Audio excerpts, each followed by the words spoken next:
You know that feeling when you're drawn to a certain city, even if you've never been there? Or how some places just make you feel more alive, more like yourself? Well, it turns out there might be a reason for that. Today, we're diving into something called astrocartography, which is basically a map of your personal connection to the entire globe. It's fascinating stuff. Now, to really get why this is such a huge deal, you have to understand how things used to be. For a long, long time, astrology was totally locked into one spot, your birthplace. That's it. Your whole life, your destiny, your potential, it was all seen through the lens of that single city. But then, an astrologer named Jim Lewis came along and asked this question. And it seems so simple, right? If the whole sky is affecting you when you're born, why would that power just stop at the city limits? But wow, that one question just blew the doors off the old way of thinking and opened up a whole new world. So, let's talk about this guy, Jim Lewis. He lived from 1941 to 1995, and he wasn't just some run-of-the-mill astrologer. He was a true visionary, the mind who figured out how to literally map a person's soul right onto the surface of the earth. Lewis was this incredible mix of talents. I mean, he was a super detailed researcher, but also a gifted synthesizer. Someone who could take this ancient, complex wisdom and give it a modern visual language that people could actually use. He really earned that title, cartographer of the soul. So, how did he actually do it? Well, the big idea, the major leap he made, was that our astrological energies aren't just stuck in one place. Nope, he saw them as being active all over the globe. He shifted the whole concept from a single point of influence to what you could call a global power line. And this right here perfectly shows that huge shift. The old view was like a single photograph, just frozen in time and space. But Lewis's insight, that was dynamic. It's more like a personal weather map of your own energy, with fronts and systems stretching all across the planet. Okay, so here's the secret sauce, the technical key to his whole system.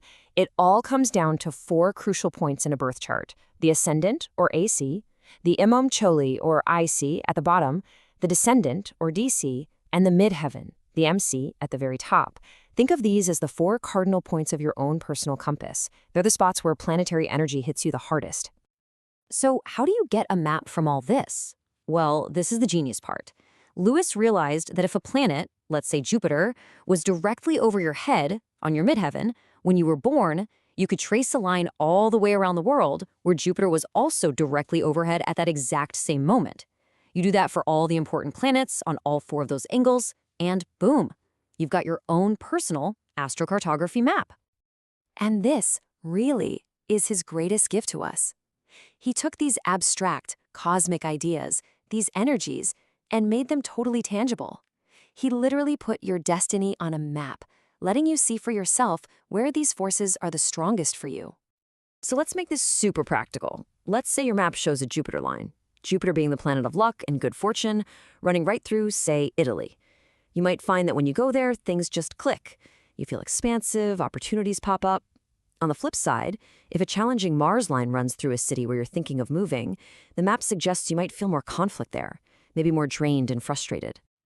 And all of a sudden, this map becomes this incredibly powerful tool. It's not telling you what you have to do, not at all, but it gives you this amazing layer of information to make more conscious, intentional choices.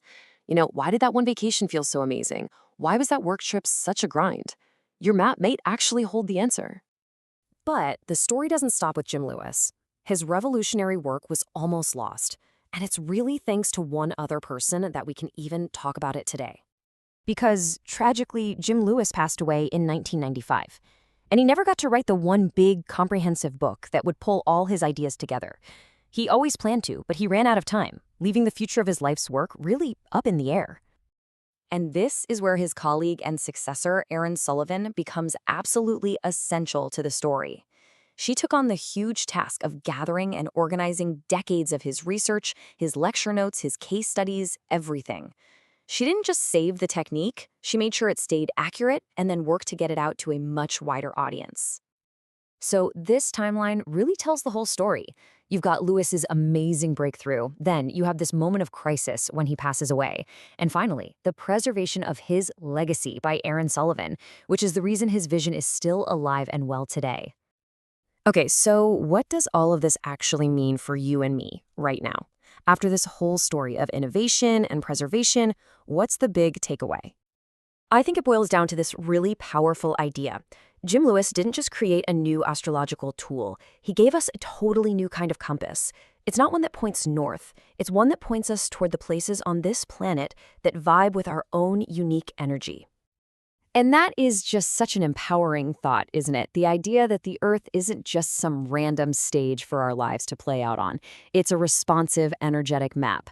And we have the tools to read it, to navigate it, and to become the cartographers of our own soul's journey.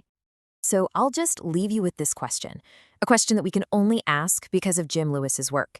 If you actually had a map to your own potential, a guide to the places where you could truly come alive, where would you go first?